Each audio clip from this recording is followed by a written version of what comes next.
Hello, everyone, and thanks for joining us for this special program. My name is Seth Mayo. I'm the Curator of Astronomy for the Lohman Planetarium at MOAS.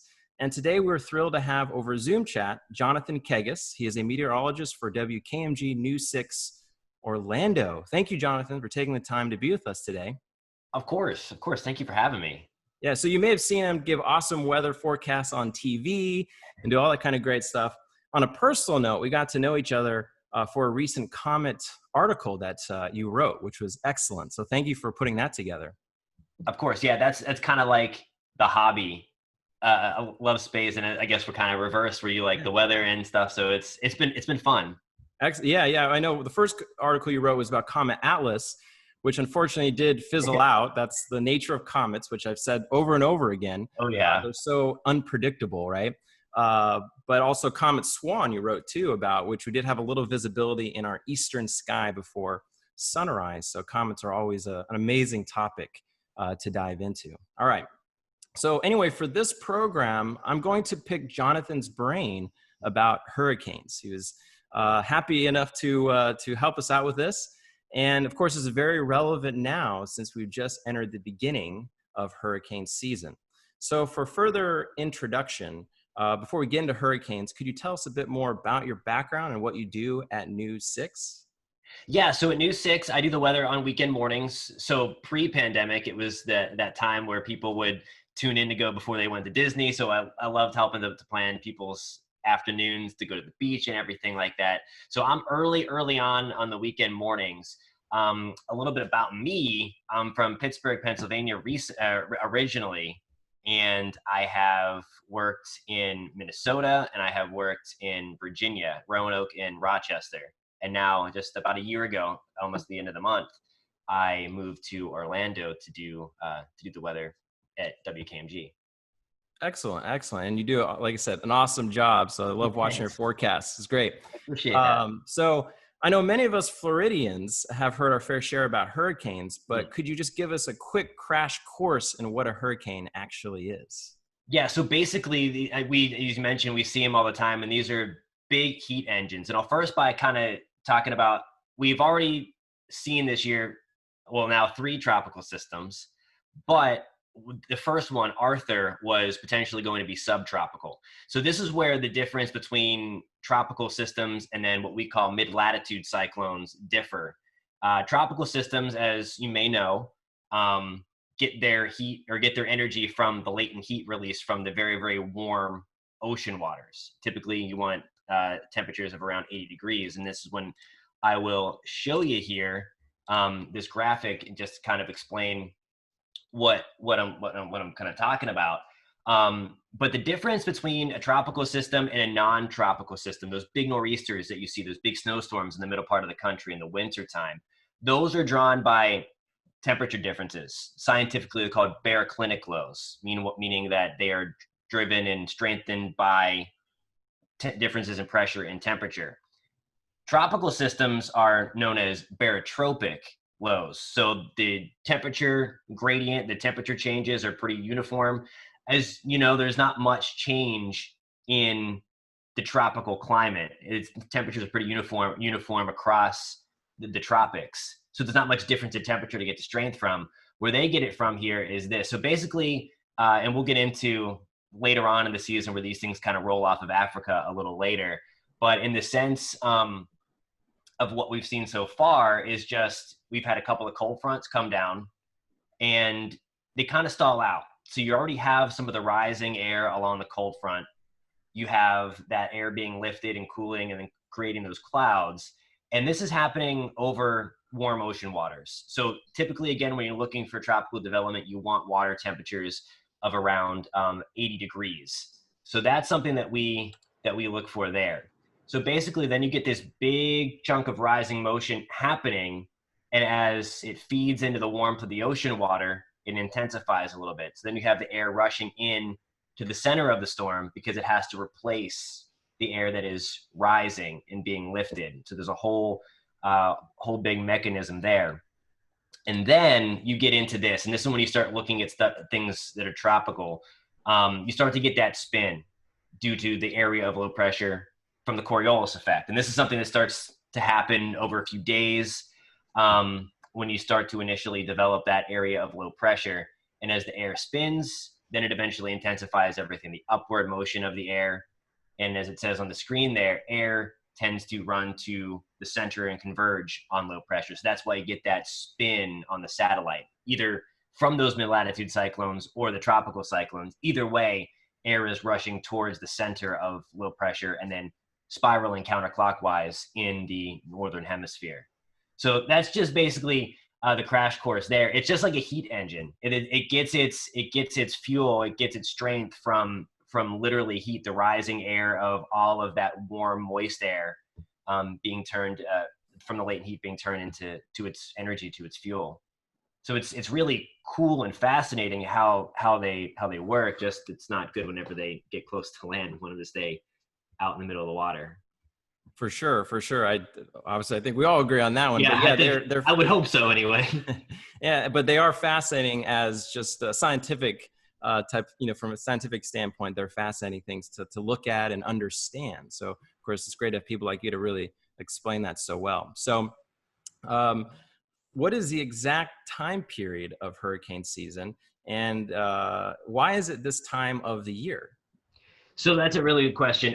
So it is defined by the dates from the National Hurricane Center as June 1st, which now we have eclipse, as you mentioned before, to November 30th. So that's the climatological realm of when we typically start to see storms develop. And then there are different areas in the Atlantic Basin we tend to look for as we get deeper into the season. Of course, this year marked the sixth straight year that we have had a tropical system outside of hurricane season.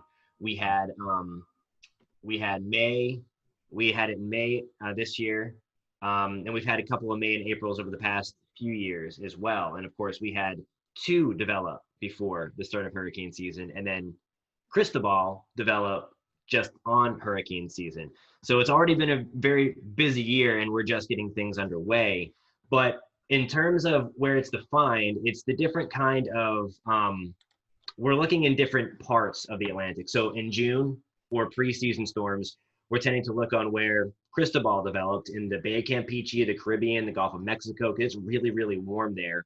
And you tend to get those cold fronts that come down and die.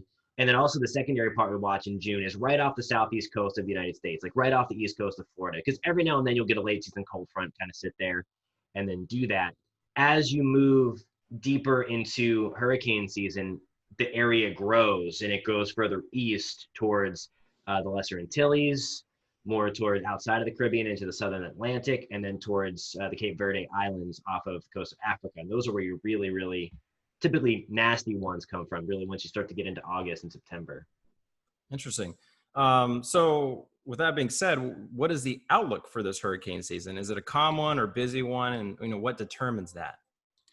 It looks like it's going to be a busy one. There are several different forecast entities. The two big ones that I put a lot of stake in and have respect for, of course, the National Hurricane Center ones from NOAA themselves.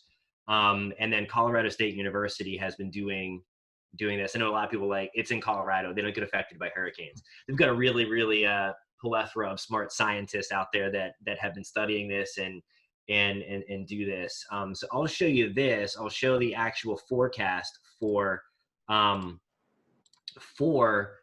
upcoming season. And NOAA released this about a week before a hurricane started, and they're going to have their other one come out on August 1st. They normally do their preseason and then they do their mid-season to see how things are shaping up. So this year they're forecasting 13 to 19 storms, which is a lot of storms. You see the average there is 12 for named storms. And then they're going as far as to say they're expecting 6 to 10 of those to be hurricanes, and then 3 to 6 of those becoming major hurricanes. So if this were to come into fruition, it looks like it's going to be a really, really bad year. And again, we've already had 3 storms that have been named, and we're, just early on into the season and everything. I know that there's a lot of things. A lot of people have been saying, oh, there's a record year coming in our direction. Oh, there's a record year. And there's a lot of things, as you know, on the internet that aren't always the most reliable. And this is a good time to find that source you trust as you get into hurricane season, especially with how crazy things have been in 2020 with out there. So here's the top 5 busiest seasons, and if we get to the top end of that forecast, and there's certainly potential we go over that forecast in terms of number of storms. I know NC State, that's another really popular, another really well-respected forecast. They're calling for 22 storms, which would definitely put us into that territory for potentially getting close to records. 2005 was just an insane year, and I don't know if anything's ever going to approach that. But again, as we always say, it only takes one. Even if there was one storm in the season, if that storm affects you, it's a busy season. It's a bad season.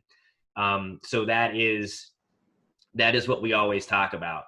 You mentioned about why it's potentially going to be a busy season. And one of the things is there's a lot of crazy science involved. And one of the things that forecasters look at is the state of ENSO, El Nino Southern Oscillation. It is the parent driver between the El Nino and the La Nina that we are more typically know. This year, we don't have any of those in play. So we like to call it La Nada, which is not scientific. It's just in the middle of El Nino, which is the warmer phase, and then La Nina, which is the cooler phase. In terms of hurricane season, we really like El Nino because El Nino tends to bring sinking air over the tropical Atlantic just based on its circulations, because you get the convection, you get the thunderstorms over that warm stripe of air off of the coast of South America, where it's shaded in orange. So it's like, okay, we get something off the coast of South America closing in on Australia impacts our weather. And it's crazy how it all works. But typically in an El Nino year, you would get that sinking air. We were talking about how hurricanes form. They need that rising motion, that rising air. Whenever you have sinking air combating that, it's kind of hard for that to happen. It also promotes stronger wind shear in the tropical Atlantic. Unlike strong thunderstorms or tornadoes, where they want that wind shear, they want the changing of the winds with height, they want that speed in the atmosphere. Hurricanes like it calm. As crazy as it is with how destructive and how violent they are, they need it to be calm. And if the winds are over 20 miles an hour or so, they don't like that, and it disrupts the thunderstorms. They want to be nice and stacked on top of each other. So more wind shear is bad, so we like El Nino. This year we're in the middle, so really there's nothing to help suppress the season. Since 1995, we've been in a very active hurricane stretch here due to the Atlantic multi-decadal oscillation. I'm throwing a lot of crazy different oscillations at you, but it's basically the warmer period of the Atlantic. And the last time it was in its warm phase was in the 50s and 60s. And there were also some really nasty hurricane seasons embedded in the 50s and 60s. So kind of what you're saying is like the calm before the storm kind of rings true almost, that saying, Yeah, a little bit, it is. And they almost, I would imagine that saying became because of hurricanes, because as you approach a hurricane landfall, it's some of the nicest weather you can have, because on the outer peripheries, you get that subsidence or sinking air. So as it's closing in, there's hardly a cloud in the sky. It's nice. And then all of a sudden you find out that there's a hurricane coming in. That's why satellites have been crazy in preventing loss of life, because they don't just come up on you anymore. We can see them coming. That's great to know. I mean, it's great that our technology is there to serve us and do such great things for us today. That's good to know. For sure. Now, I've heard that strong hurricanes are a bit more common now. Is that true? And if that is, why is the case? Or are there just more hurricanes? Yeah, so it seems that it is happening, and put together before this hurricane started, we're certainly seeing more of those hurricanes. Last year, we had the furthest easternmost Category 5 hurricane we ever had, Lorenzo. That affected the Azores, which is way east and in relatively cooler waters, where Cat 5 hurricanes or strong Cat 4 hurricanes probably shouldn't be. So there is that happening. I know it goes it goes right to climate change, that we are getting warmer waters involved. There's more moisture in the atmosphere, which they like. They need it. That's one of their ingredients. They need to have a lot of moisture so they can be feeding off of that. I know the studies that are being done to see if climate change is fueling that. the experts saying, and on with the one call with NOAA when they released their forecast, they had mentioned that it's kind of hard to determine that factor because we are in this extremely active period since 1995. So it's hard to distinguish, are we getting more due to climate change, or is this just, because we're in this known oscillation, this known warm phase, and the Atlantic is warmer because of that. I would imagine it's probably a little bit of both. But I mean, I don't think you can argue. I mean, with Hurricane Michael just ramping up in October, and of course Irma and Maria, and there's been some really, really nasty ones of late, and that's what we're hoping to avoid this year. But already the Atlantic and the Caribbean, the Gulf, already it's going to be jet fuel. It's already way above normal. I gotcha. So when a hurricane actually does form and may be coming our way, like what models and data are you looking at? Are there any for the public that can access too? Yeah. So the one good thing in Europe, you have to pay for all the weather stuff. So you can't actively go and look at a model in Europe without paying for it. So the good thing is about the United States, it is all free. So you can look at it, you can download it, and you can kind of see. I'm sure everybody watching that has been in a hurricane prone area knows about the spaghetti plots. And I'll show you an example here of that. And I've got a couple of things to show you here. And basically, this is for Cristobal that was hanging out in early June down in the Bay of Campeche, made its way onto land, and now the computers are trying to pick up on where it's going. In a situation like this, these are just a bunch of different models, some of them global, so that they're run on a big time world scale to kind of look at all the pieces and the steering currents and everything. And then some of them are more, they're hurricane models themselves that do a good job. And are getting better. And here's another view of those from late June 3rd for Cristobal. So we'll see how this ends up working out. And they're pretty consolidated, all things considered.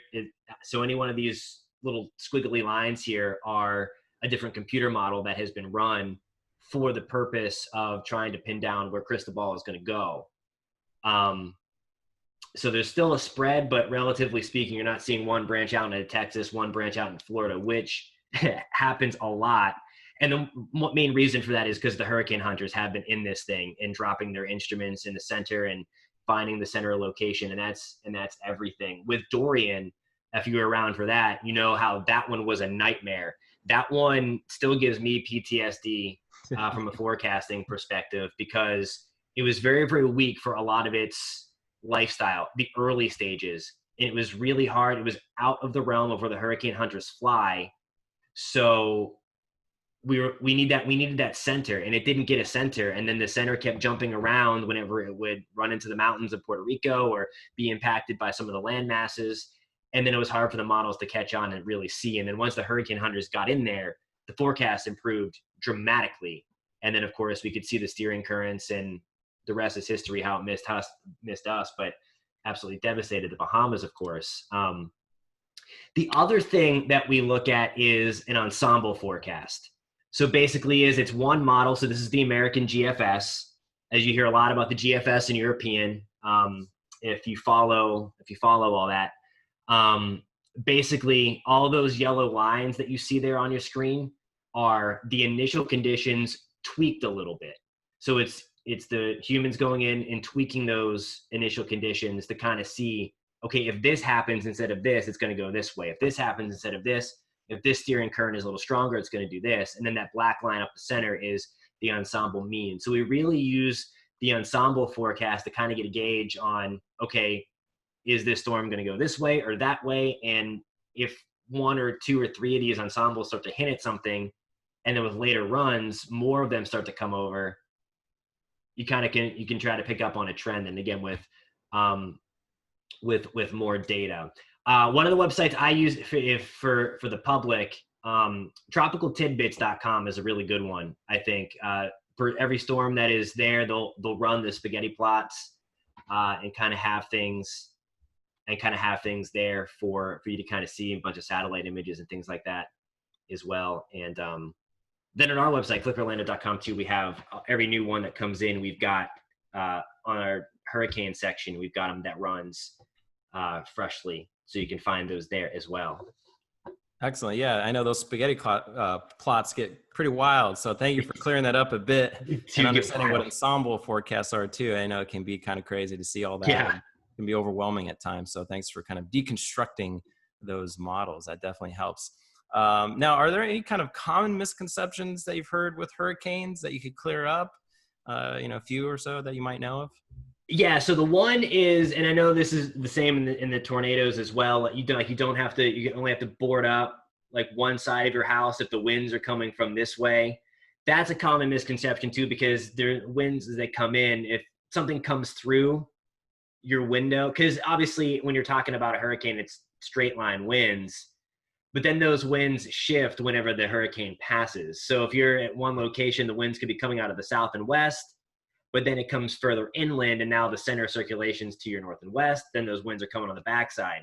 So I know that there's a lot of common misconception that you just have to board up one side of your house, decide that it's coming in, but then the wind direction changes as the low pressure progresses to wherever it's going. So you want to make sure you're doing that all if you're required to board up your house. That's the biggest one anyway that I know in terms of hurricane prep. And things like that. Oh, that's great. Yeah, that's good to hear those type of things. Okay. Yeah. Good.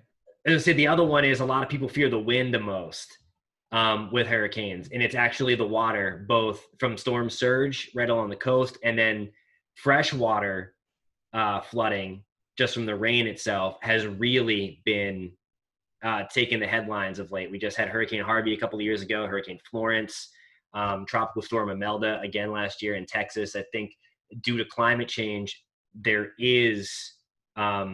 we are seeing the storms become wetter and dropping more rain. So that's increasing that inland flood threat. So it's something to pay attention to. There's really not much inland in Florida, of course, with coasts on both sides.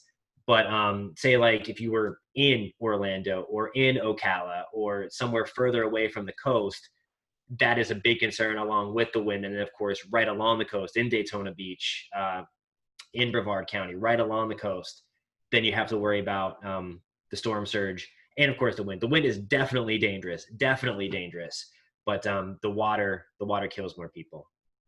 That's good to know. Yeah, you always hear about the wind being the scarier thing, but yeah, storm surge definitely does seem like a scarier prospect for damage and loss of life. Oh, yes. So we've covered a lot. Thank you of the science side of hurricanes, which is, again, very fascinating. But on a more practical note, what are some basic things we should all prepare for now that we are in hurricane season? Yeah, and this is kind of complicated this year because there's also an ongoing pandemic, and it's the two have met. So experts say to have that stuff if you have to evacuate, and they still want you to evacuate. Our chief meteorologist Tom Sorrells talked to the former director of FEMA, and he said, pandemic or no pandemic, if you're asked to evacuate, you need to go because your life is still put in risk. So have your masks in your kit, have some hand sanitizer in your kit, things like that. For other preps, which on a non-pandemic sense, you want to make sure you're having food and water. So now is a really good time before there's a storm threatening to stock up on some of those non-perishable items, the canned goods, because where it's different than a pandemic, you likely are going to lose power. Where here you can still cook things. So different kind of disasters, of course, but you want to make sure that you have your prescriptions all filled, and you want to make sure you have something to keep them watertight.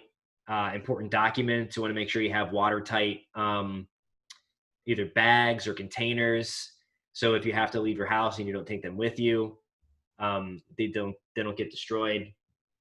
To have enough water for you, I believe it's a gallon of water per person per day is the recommended thing. That's a lot of water. So that's another good thing. And I know one of the things you can do is to fill up your bathtub prior to the storm, because you at least have water. So if you need cleaning water or things like that, at least you have a source to get that. and things. Definitely. So Yeah, no, this is all great. Even though we sometimes, hear this a lot, it's good to be reminded each year so we don't let our guard down. So mhm. we always appreciate the reminder, especially from professionals like you to just, get us ready to go, for any hurricane season, no matter if it's a high or low one, right? Yeah. Right, yeah, and that's the thing. It's always good to be over prepared, Mhm. and hopefully you don't have to use it. And like I said, we talked about this before. I don't think anybody wants it, and that's the one thing. It's in the case of Dorian last year, how it swung up, people were upset, and it's like, no, you didn't want that storm. Trust me, you did not want. That was obviously a mean storm and one of the strongest to hit those islands. So I know there were a lot of extra goods that you had saving for this year. So it's always good and just to be prepared. Yeah, definitely. And we, again, appreciate your information about all For that. sure. So to cap this off, because we covered so much, anything you would like us to know about your channel or things that you're doing that we should know about when you're on TV? That's always good to know. Yeah. Gosh, let me try to think.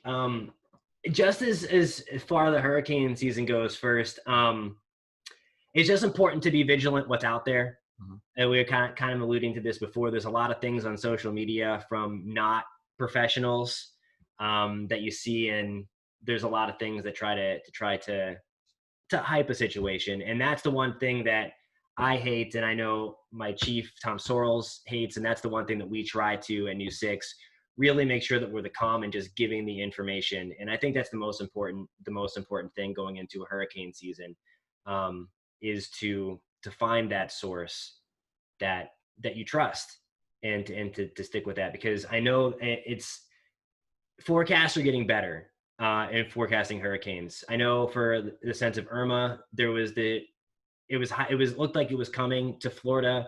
I know it kind of shifted from going up the East Coast and then going up the West Coast and then kind of splitting the difference. So the forecasts aren't perfect, but it's something that we're working on, and it's something that we're getting better with every single year.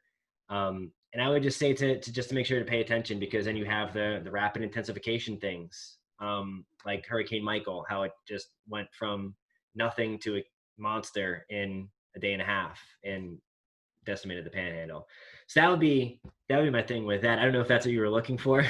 No, that's great. No, that's and again, we appreciate your information about this and getting us all ready. And we hope that everyone stays safe and diligent when planning for these type of things. And we hope that we'll stay clear of it, but we never know. And we have, again, people like you to help us to watch out for it and to understand what to expect. So again, we appreciate that. And again, we appreciate your time today Of talking course. about hurricanes. I hope we can have you on again.